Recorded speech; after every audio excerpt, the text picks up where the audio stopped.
म चाहिँ भैया आउनु भएछ कहाँको भैया तपाईँ बोलबारीबाट चाहिँ हेर्नुहोस् सिमरायो र डुकु बेच्नु ल्याउनु भएको रहेछ है हेर्नुहोस् 60 भयो कहाँबाट ल्याउनुहुन्छ तपाईँले सागहरू चाहिँ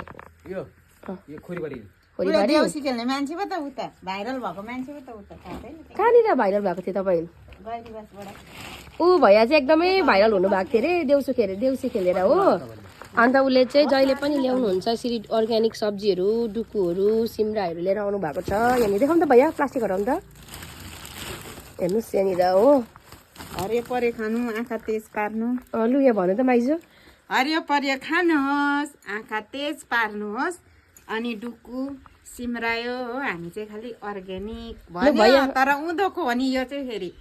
आफ्नो गाउँमा चाहिँ सबै चोरेर सक्यो लु भैया के भन्ने के भन्ने भन्नु न